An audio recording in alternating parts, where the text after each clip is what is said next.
Hello, welcome to FM Corner. I'm Danny Koontz.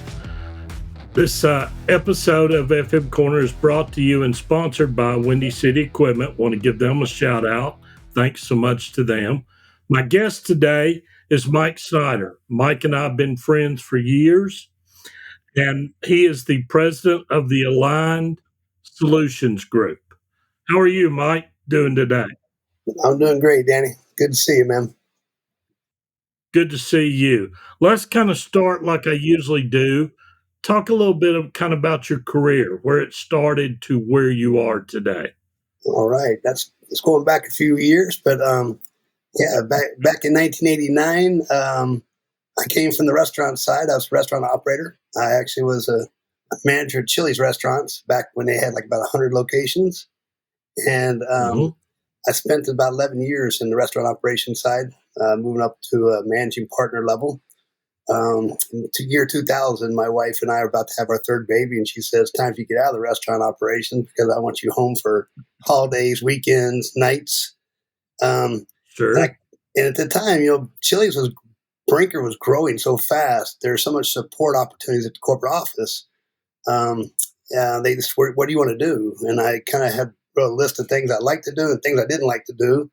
And crazy enough, I like to go back in. I like to remodel restaurants. I like to fix things that are broken as an operator.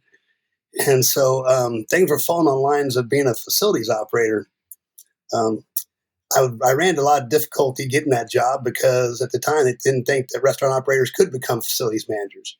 So luckily, a guy named Chris Sure. Kirpus. I think we all know Chris Kirpus in our days. But Sure. he was our leader of the facilities department at Brinker, and he said, "I'm gonna give you a chance, man." I think he may be able to do it.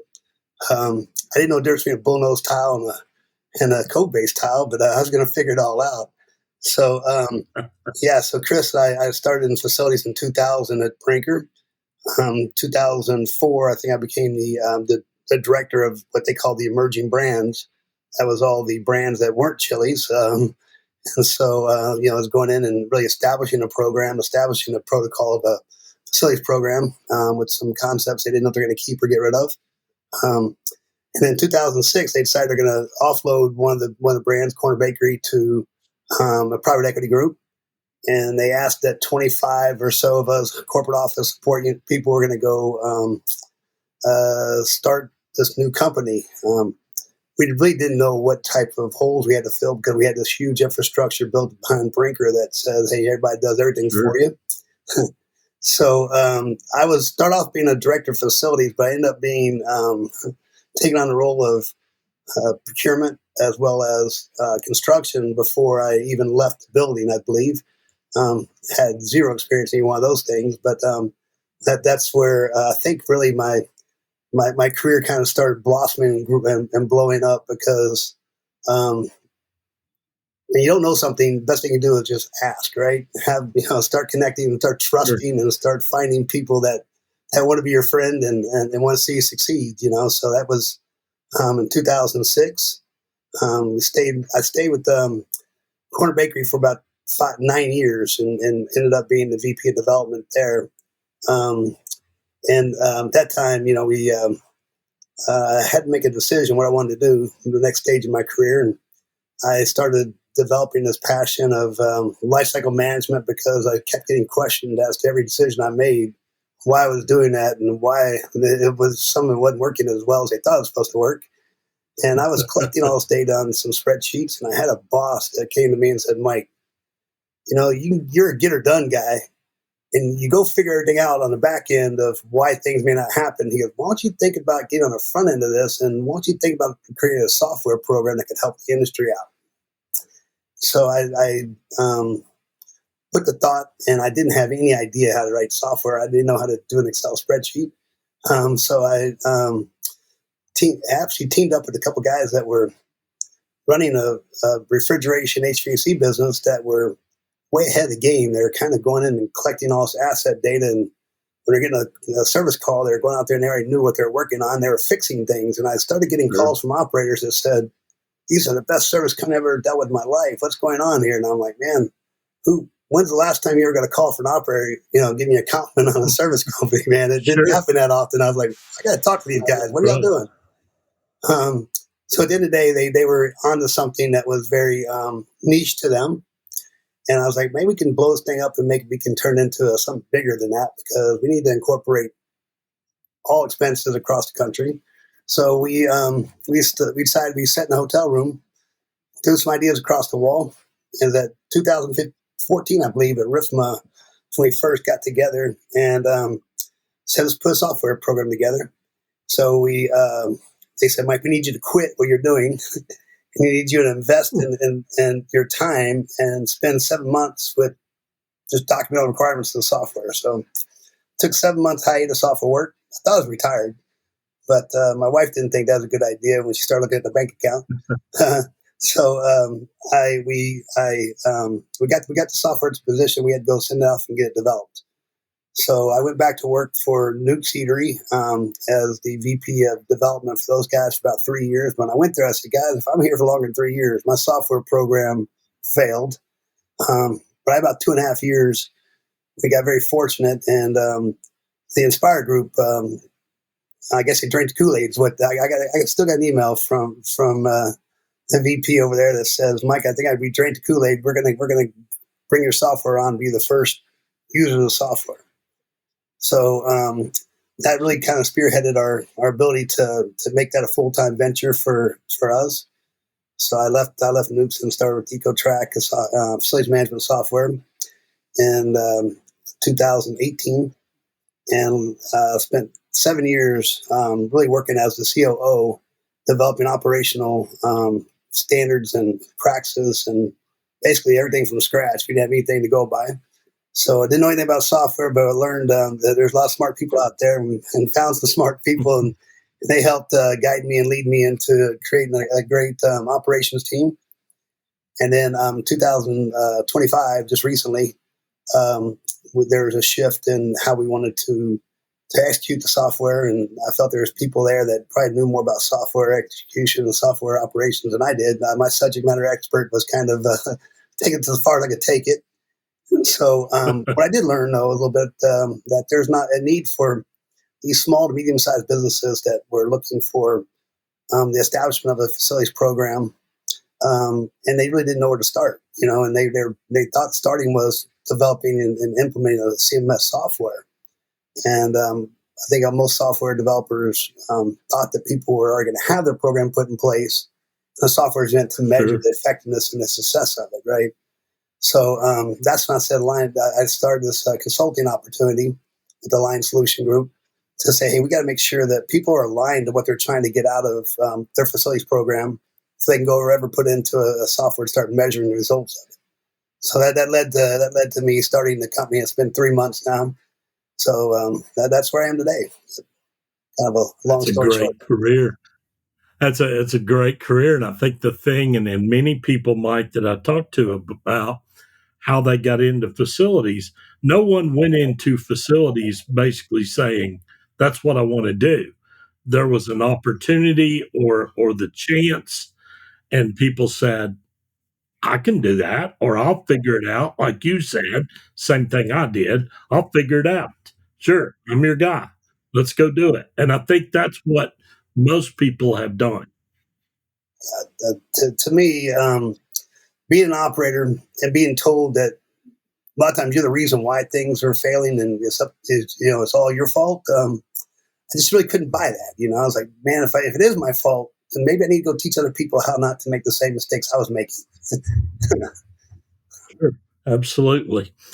Kind of speak to your new role at Align Solution Group, kind of what you're looking to do. Sure, yeah. I'm kind of the founder and president of it right now. It's a startup for sure. So I'm in charge of everything from finding out what the logo looks like, ensuring the fact that the name wasn't already taken by somebody else. I tell you, it cost 3 or 4 names before I found one that wasn't. When you go Google it, there's 6 other ones that were in the same town that you're in.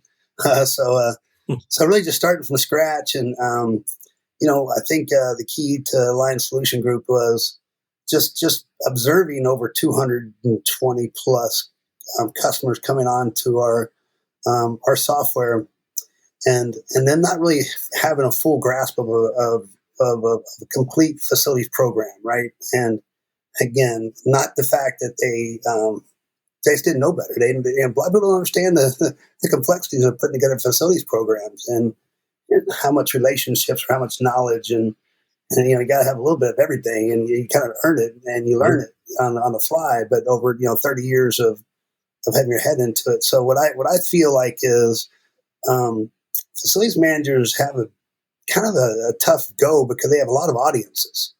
Their audiences come from everywhere from the CEO to the CFO. These are C-suite guys because they're looking at their P&Ls and saying, "What are you doing to us? You're killing us," and not really being aligned to what they're expecting, And so I think that's kind of where my thoughts of the aligned solution group was to say, hey, we got to have corporate alignment from the top of what you want to do, what you want this facilities program to do, how you want to allocate these dollars, and then what the purpose of those dollars are, and then be able to track them, and then be able to go back and shuffle the deck and make changes to your program to, it hit those goals that you're trying to reach, Sure. So that's where I started the program. And like I said, my responsibilities right now, I've been very lucky. Over the years, I've always found people that kind of will stick to me a little bit. And so I have a couple of partners that are young, that are really wanting to be a part of what I'm doing.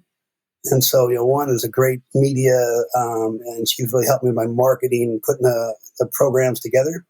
And then there's another one's a data scientist who's really into AI and understood that, I like how much I like data and wanted the data to tell a story. And so he's really helping me generate some really cool use of AI, not just AI, everybody, what is AI, but really just ingesting the data, clean data you bring in, and let it tell a story, and then putting that story to enhance or alter your program that you currently have. So that's kind of what we're doing with the Aligned Solution Group. Great. How you described in your journey kind of work, but how did your role in restaurant facilities kind of help you with both EcoTrack and even now with Align? Just being an operational person, fixing stuff, being a facility manager. Yeah, I think it really is the basis of everything. Again, we always had to answer that question: why, right? Why you spend this money? Why is this stuff failing? Why we have maintenance programs? Why, why your relationship with this vendor over here? And so I think, Sure. I think my experience as a facilities manager really that made me become a solution finder, right? I was always titled like "get her done guy." Well, get her done guy. Sometimes you don't get the right credit for getting things done.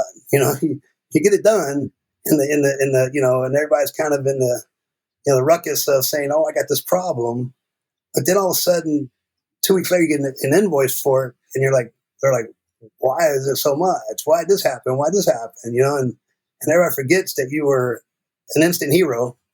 So I got tired of being the get her done guy, and I wanted to say, okay, now we're going to have to guys look at, from facilities management level, I want to produce a tool, a way to measure why I did what I did, why it cost what it cost, and then what drove it. And there's so many different variables that drive things. I think, Danny, we always talk about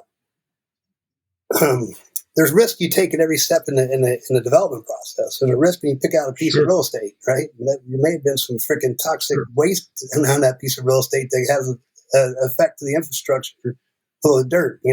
Or literally just on the wrong side of the street. Yeah, simple as that. And then you pick out a piece of equipment, and it's really not being sourced by anybody, but maybe someone that's a designer who passed over it. I need something to fit this big, and then you have a procurement person that says, "Oh, it fits my budget." And they pick it out. They don't understand that refrigerator is going against a back unit, against a wall, and it has a back breathing unit, and so it fails. Well, facilities manager gets to, gets to deal with that and says, "Well, it failed, but I got you a new refrigerator. I got that one fixed. Either one." Sometimes people don't go back and figure out why that thing was never meant to be successful in the first place. And so I think that's where my being a facilities manager, and then I created EcoTrack so we could go back and figure out what the root cause was of some of the failures. And then again, Align Solutions is wholly it's just now saying EcoTrack was a tool. Maybe people weren't ready to put all their data into the tool and let the tool be effective enough for them. And maybe not everybody wants to use EcoTrack. Maybe what people use, I don't care what tool you're using. You got to use something to measure whatever your program is. I think we're all learning that for sure. And it doesn't matter what tool you use. Sure. Yeah, gone are the days of six shooting it. Okay, I got a phone call and I got a fryer down, and here's how much it cost, and here's the depreciation value, and I got to make a call in the next 5 minutes. Am I going to fix it or am I going to get a new one? And you're only as good as your last success. You can do 10 in a row, and you do one wrong. There you go. And I think now you're trying to gather and have all that information. Yeah, without anyone at once. else's day. I mean, because these guys, we're wanting answers in the next 10 minutes. And I got to look and see what Sure. the book value is of this. Maybe that accountant doesn't have, maybe they're closing the end of the period. And they don't have time to go give me that book value. Exactly. And again, Exactly. people measuring by book value to me is not the right way to look at, an asset's life cycle, right? Because a lot of times book value is all for finance reasons and everything's 5 years. Well, you don't give a toaster 5 years, but you don't give a rooftop unit 5 years either. So, they all have estimate useful life versus, and then those useful lives are different based on what type of restaurant you're working at, So it's. You have to look at, you're not only looking at the depreciated life, which it matters, but like you said, it's not a driving factor. Mm-hmm. What's the sale value of the store? What's the 2-year history of the store? Are you going down in sales? Is it a bad location? If you are, lucky enough to know your operations team, is it my manager?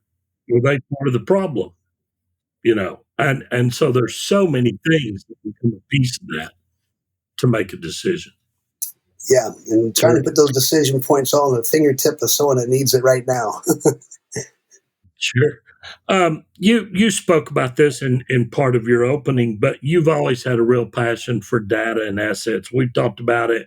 We were on the board together. We talked about it at RIFMA several times and since, but you had a real true passion of what that would do the industry. And now we're starting to see lots of those benefits. What anything else that was a driver of that for you besides wanting to know behind the scenes? I think pissing all you guys off at those RIFMA board meetings was a good driver net. I was kind of young and fiery and thought I was right no matter what I said, so I was going to keep saying it over and over again. So it's Danny, it's funny is that when I went to Brinker as an operator, you're very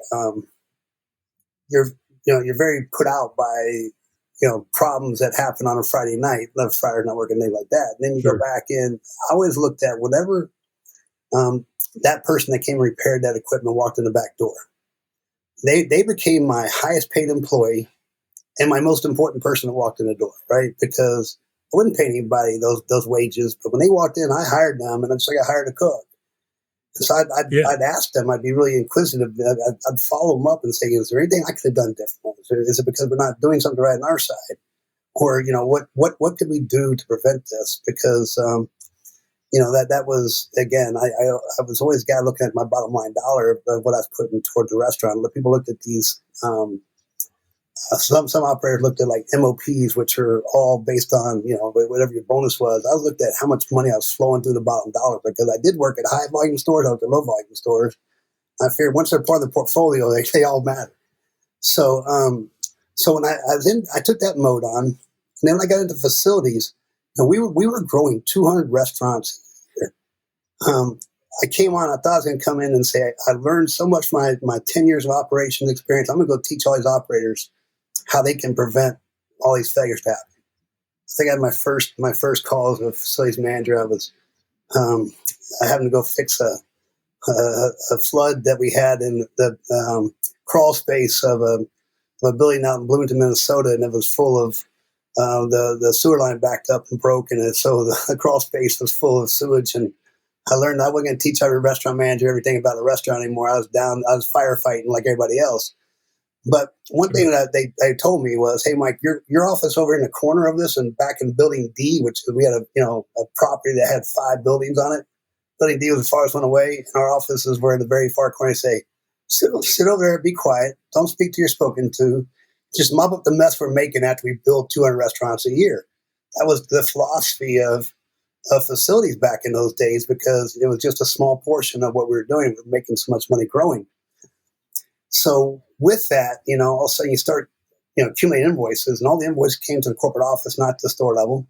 You start seeing these invoices hitting they're hitting, a good example is just a Giles smoker. It's a smoker that had these elements, and you start seeing all these elements are breaking down and sign off these invoices like we're changing out 5 elements at a time.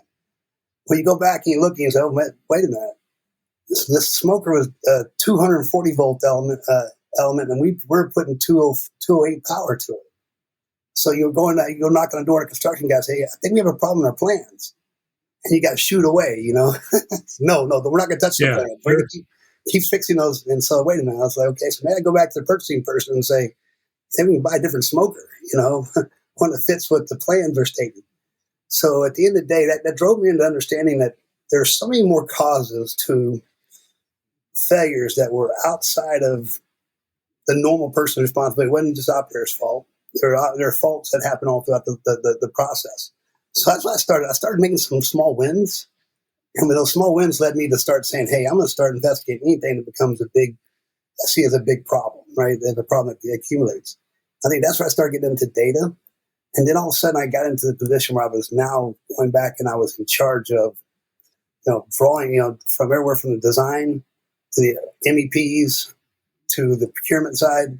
And man, I started then getting questioned by franchisees and internal people saying, Mike, why did we just build this building? The first year we spent $75,000 in R&M. I was like, oh, there's a cause. And so again, I was going back, and it led me to go say, man, I went back and apologized to a lot of those designers at Brinker, because I was in there chewing their ass out for all those times saying that they screwed up. And I went back and apologized to a lot of people saying, this is a hard job. There's a lot of coordination going on here.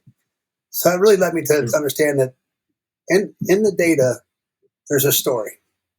The story doesn't always just say things failed because they failed because of whatever happens. Right? There's usually a problem there, and usually something that's tied to it that we can help extend and prevent those issues. Sure. I can remember a very quick one in Ruby's was putting stand-ups, refrigerators next to the fryer, just touching basically. And without extra insulation and stuff on the side of that fryer, the heat from the fryer to that refrigerator or freezer, it never would catch temp. It would always be high and it would break down because it would get so hot. And just something simple as a barrier between them, put some more insulation, whatever that was, helped, And again, on the design side, okay, it looks great. Yeah. There's a hidden problem there that you got to deal with. And like you, I saw it on invoices over and over and over, and finally just it goes off. It's like, it's got to be the heat. The heat's what's causing the problem. Well, we make some changes. Problem's a lot, but it's fixed. Yeah. It's a lot. You can move on to the next thing, because there'll be something else right behind it. That's the way you have to do it. Exactly. Yeah. Kind of talk about characteristics of the people you like to work with. What do they need? Man, solution finders are really the key. I hate people accepting it is what it is, status quo. That to me is that's just punching the clock and doing the job. Sure. We all like smart people, right? Everybody wants to work with someone smart. But not just smart, but someone that wanted to take their intelligence and move to the next level and challenge people, but also really customer-centric people. You need really to say, who is the customer, make sure the customer is being listened to, be fair to them, and then also understand who's paying your bills. Because I think, the world of facilities is crazy, because people paying the bills there's only one person, and that's the operator. And so if the operator is paying the bills and they have issues, then you got to listen. Also, if the Mhm. operator is paying the bills and maybe their behavior is possibly driving the the failure or the cost, then what are you doing to help Sure. those guys and teach those guys and educate those guys? So, so I think the people that work for me have to say, let's take this all the way to the end, and not just stop somewhere in between and say, there's, hey, here's a problem, and we're not going to be able to fix it. It is what it is, and that's the. So I mean, again, I love people that communicate really well. Um, and so again, and people that want to train and want to be trained is a key right there. Sure. I can remember at Ruby's a long time ago, I was taught, say yes and then ask what the question is. Yeah, But yeah. I say mean, that's yes, one thing that you I know? learned from like Norman Breaker back days. It's like seek to understand before you seek to be understood. And I think that Sure. that's something that's always gone a long ways with me too. It's like, man, um, I get it, but I didn't know difference between code base and bullnose tile when I first started in facilities. So I didn't understand. I didn't know anything, man. I was like, hey, just help me here, man. I can learn. So people do want to Sure. learn. Right. And want to learn. Yeah, Want to learn. yeah. That's You want to find out why. It's great. Um, how is RIFMA and any other organization you've been in? You and I've been in RIFMA for decades, but how's that kind of impacted your career? I think I think there's ability of stability, again, and determination, because I think when you start looking at RIFMA, it provides a great foundation for us, right? Puts everybody on the same level for the amount of time we spend together. When we first started that organization, it was what I think I was in the second meeting, maybe as the one in Dallas at the Galleria, and there was contractors that were driving it. There were facilities managers from, again, it's pretty damn competitive landscape back in those days. I mean, Mhm. Rubies Sure. and Fridays and all and Chili's. We were all really competing for the same dollar. And so why do you want to give Oh, everybody your yeah. secrets? Because those are things that.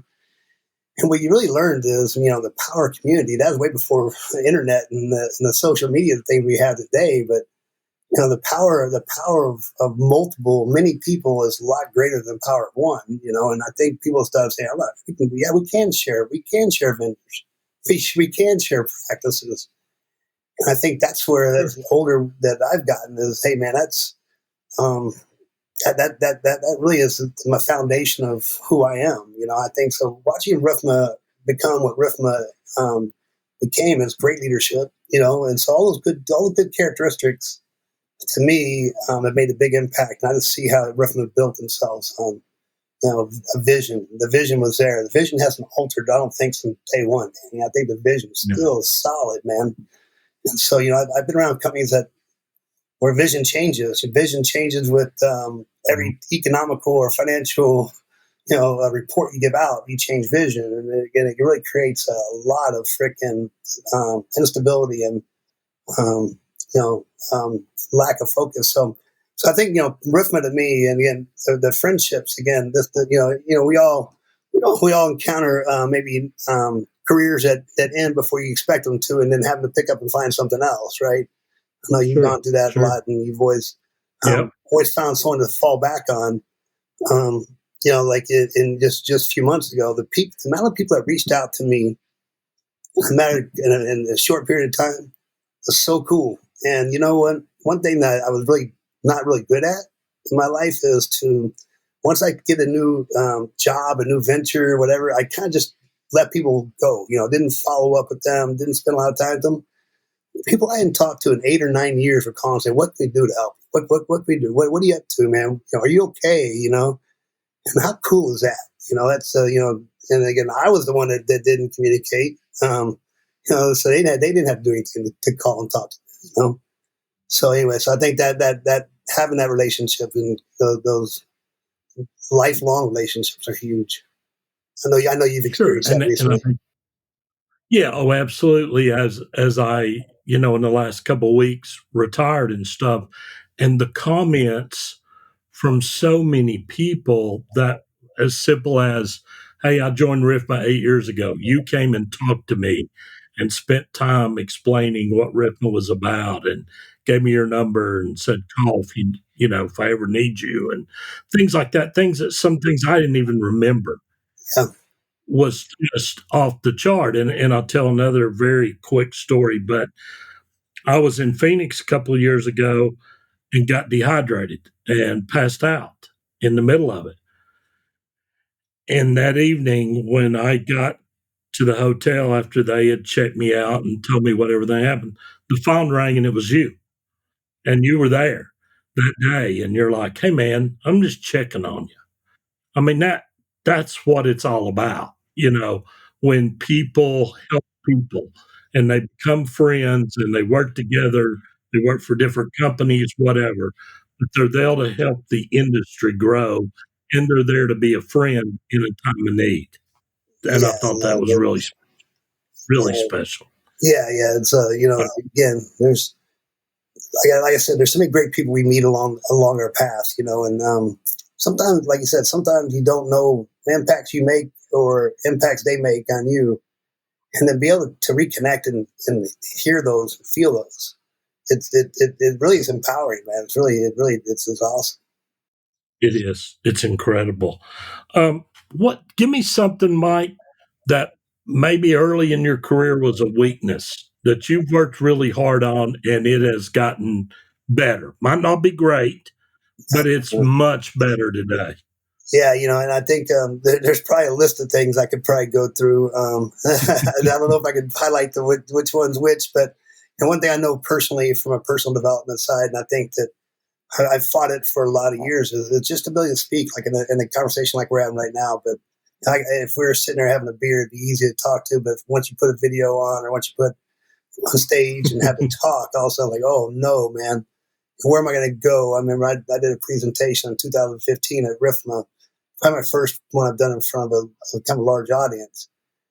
And I couldn't sleep for 2 days, man. I stayed up and practiced and walked across my room and all this stuff. And I was like, man, I know this conversation. I know the topic, but I just didn't want to miss any words.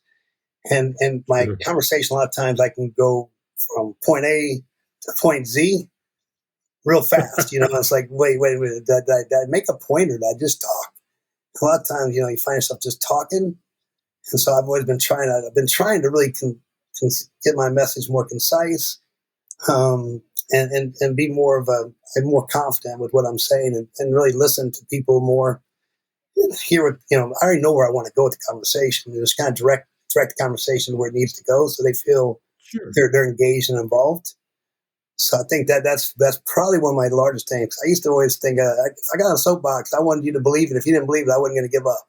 I was going to keep pushing. And sometimes, and as we both found out in our careers, people hear you that day, but you don't know that they heard you.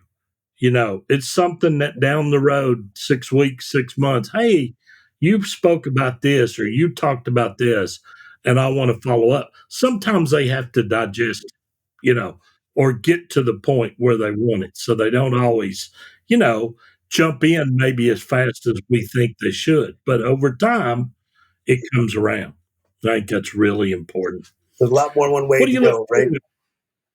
Sure, Yeah, absolutely. yeah. They're still going to get there, just in their own path. Yeah, they've got to get their stuff there. It's kind of like trying to tell someone who works for you when they come to you with a problem and you say, "Here's what you ought to do." It doesn't work. Yeah, You've got to give them advice and so on and let them get there themselves. It's not like when you and I were first learning and whoever you worked for walked in the room and said, "I want this done by the end of the day." And yeah, you said, "Okay." And you went and did it. Today there's more why and what and so on in it, and so you've got to help people but let them get to the result themselves.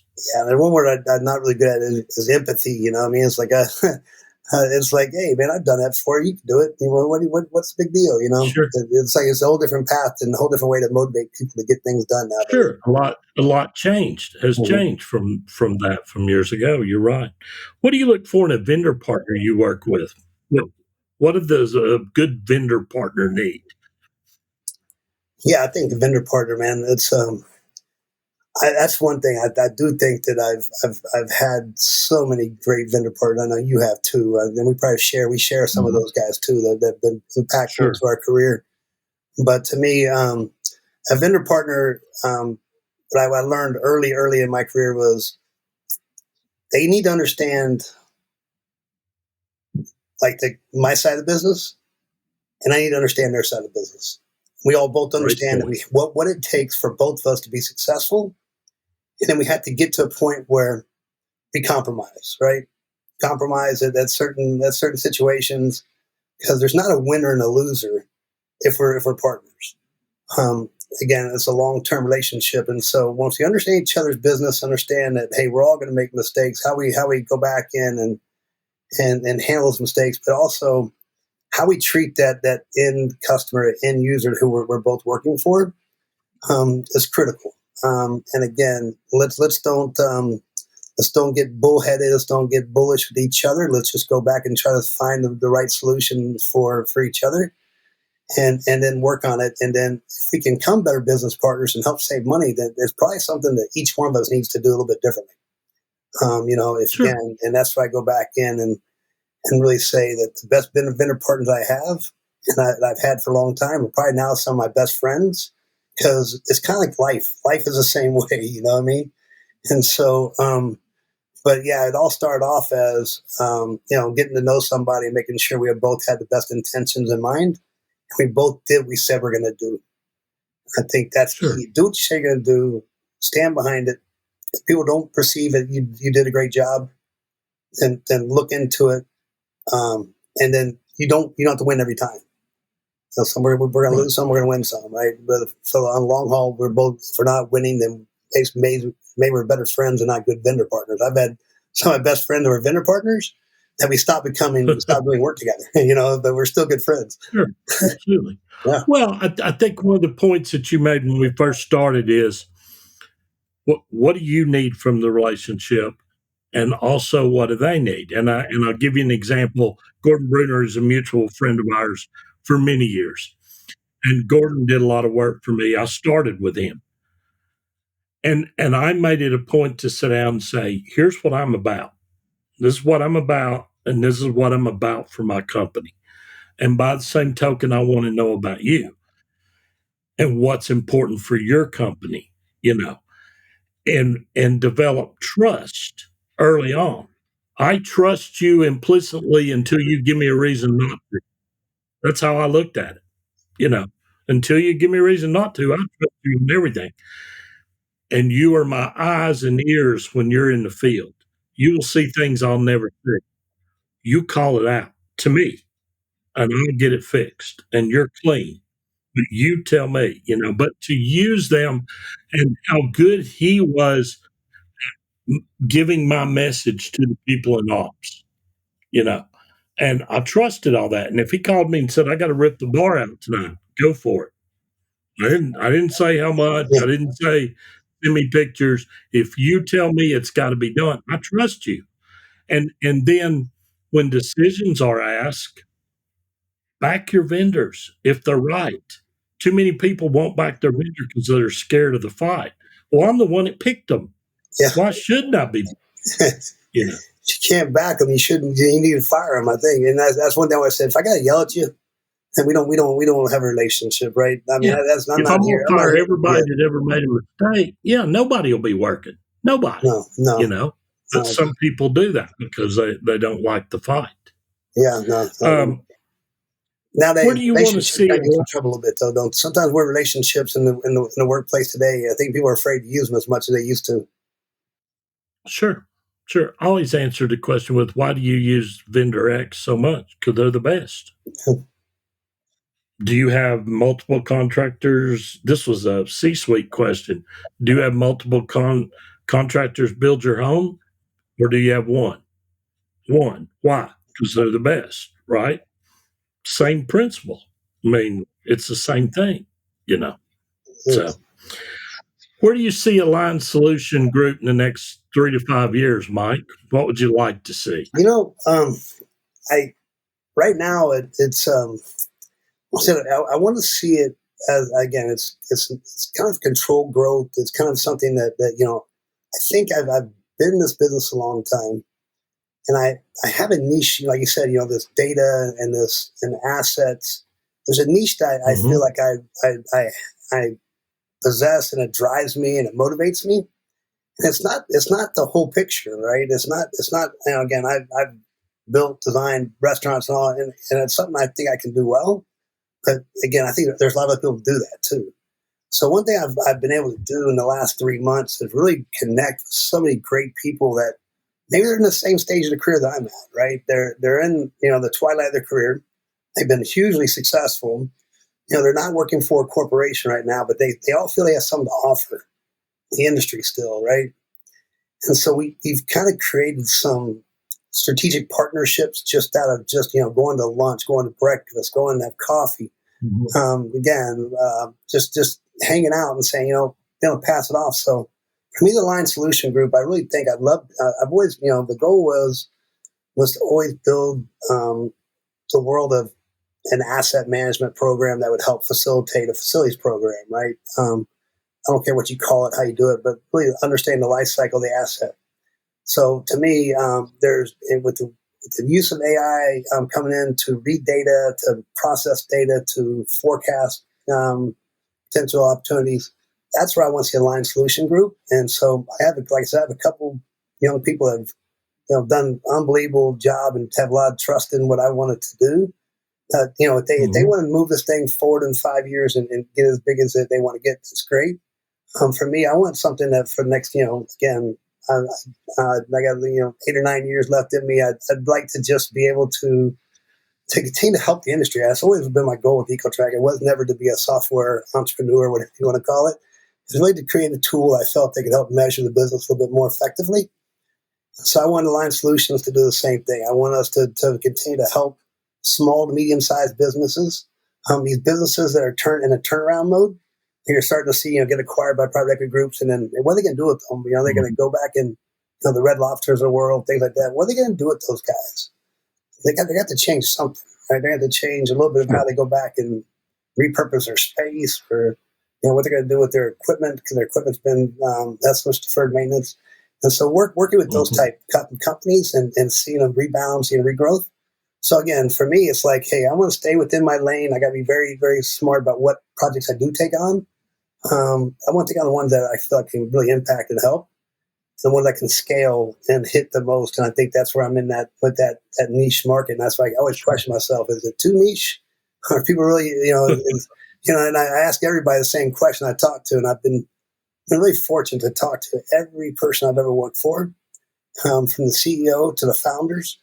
And I've had done it the last 3 months. And so my wife said, "What do you do all the time?" I said, "I'm talking. I'm going to have lunch." And she's like, "What are you doing?" I'm like, this is setting up foundations. This is going back doing something I think I should have done a long damn time ago. And I feel bad about it, but it's really nice that people will take time out and meet with you and talk to you. You've kind of, Sure. it's vendors, it's everybody. I went down my list. That these are the most impactful people. There's 120 people on that list. I've hit over 90 of them. And so it's been busy, but it hadn't, it's just been setting up foundations and networking, but it makes me feel really good about, tell people what they've done for me in my career, and hopefully I can do that. Sure. Other people as well. That is great. Yeah. My last question, Mike, kind of what's your go-to saying that you use, or it's on your wall or whatever? What's that one saying you always go back to? I may throw two of them at you because, you and I are lucky enough. We're blessed to have kids that with special needs that really impact our life, right? And that Absolutely. that change your perspective. Every day you wake up, you're like, dude, I am so lucky and I'm so glad. Well, my son, he's 31, Down syndrome. He has a saying. He always says, no matter what you ask him, he says, you say, "Nick, you got it. Hey, you need help with this." He said, "I got it. I got this, and I'm fine." And so I don't care if he's sick, got to go to have surgery. "Nick, you all right?" "I got it, Dad. I'm fine." "Nick, you help put that belt on?" "Dad, I got it. I'm fine." He hadn't got a belt on right in 31 years. But so anyway, so I've used that because, if he can have attitude, then hell, why can't I? I was like, man, I got this. No matter what situation I'm under, I got this, and I'm fine. But there's also a poem that I got when I was back in high school. Here we go to college, and there's a thing that says, I don't know if you heard the poem "Thinking," And at the end of the day, the poem I've had it on my mirror. I was an athlete that always looked at my goals every day. And then I've had it in front of my desk at every job I ever had. And it's the same one I got when I was 17, 18 years old. But, there's a line to it that says, if you think you're outclassed, you are. You got to think high to rise. You have to be sure yourself if you ever win a prize. It says, life's battles don't always go to the stronger, faster man. But sooner or later, the man who wins is the fellow who thinks he can. So it's always been. I said I can recite the whole thing. It's just, to me, it's very motivating to me. That's awesome, and what you said about having special needs children, I'm blessed, and I've really been blessed to have that opportunity. And what you said about your son, if I got it, I know Spencer Dukes, who worked for me at Ruby's, wrote a really awesome testimonial, if you will, of career and of working with me. And he said, you always knew when Danny said, I got it. He heard you, he was ready to go with it, and he understood. Just 3 simple words. And when you said that, that's what made me think of it, is I got it. Yeah, I got it. That is awesome. Yeah, I know, and I've seen you and your son. He lights you up, man. He's the best. Yeah, he's absolutely the best. He is. Well, Mike, thank you so much for taking the time. Wishing you all the success in the world with the Aligned Solutions Group and your new company. Anything I could do to help, I'd be glad to. You just let me know. But I certainly appreciate you taking the time on FM thanks Corner for having me today. On, Danny. It's a pleasure, man. I'm honored to be on your show, man. Mike, thank you so much. Yeah, thanks to all of you all, and we hope you listen in, and we will talk to you the next time. Mike, I appreciate it so much. Thanks. Thank you, Danny. All right, man. Take care.